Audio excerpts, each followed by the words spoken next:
Welcome back to Freedom Unite Positioning Guides. My name is Arx, and today we're looking at Bulldrome. Now, Bulldrome has a few interesting moves. He can aim, he can charge, and he can thrash around. Let's talk about that last one. His thrash attack is what's known as an instant move.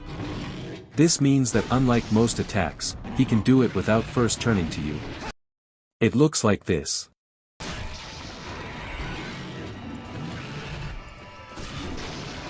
As you can see, it covered quite a big area. But we are safe from the attack by always staying near his butt.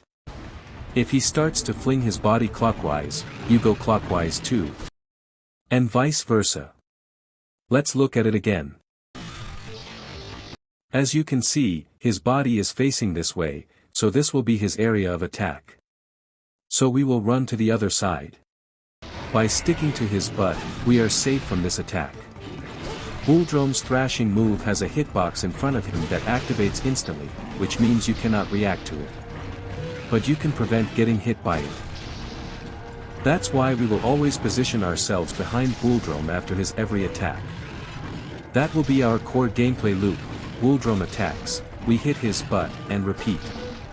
As you can see, we are completely safe from his instant move, as long as we stick to his rear. We have completely neutralized him, without even using items like flash bombs or shock traps. Once you become familiar enough with him, you can use heavier attacks before he does his next move. Another move to watch out for is his aiming move. It looks like this. As you saw, the way to avoid it is to keep circling him.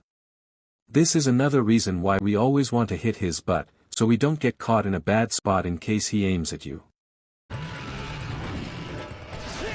Another thrash attack. Remember, wherever he raises his tusks is where he will spin around. Go in the opposite direction.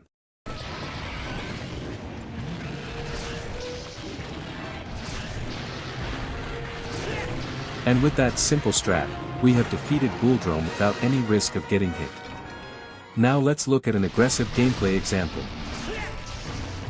Here you can see I keep hitting Bulldrome as he turns to me.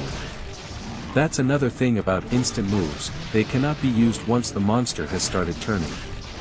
So if you see them turning, he can't start thrashing, and now we only have to worry about their usual attacks. In this case, his charge attack is easy to avoid, so as long as I'm not directly in front of him, I can keep slashing. But Arx, what if my weapon is slow, and cannot stay close to Bulldrome as he charges? For monsters that love to charge, you can actually use that to your advantage. Just sheath your weapon, and wait for them to charge at you again, then dodge it by running parallel, and smack their ass.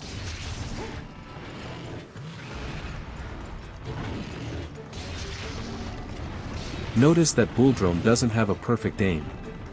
So don't run blindly and make sure that you are not going to be in his line of attack. As you can see, while he is far away, I don't run after him. He comes to the hunter willingly, and we thank him by countering. Once you get the timing down, you can even do something like this. Like Gyodrome, he starts looking at the exit when he's weak and escaping. And just like that, we have finished the hunt. I hope you learned something about instant moves, and controlling monsters who love to charge, because these will be useful when facing other monsters too. Once again, my name is Arx. This has been my Bulldrome positioning guide, and I'll see you in the next one. Peace.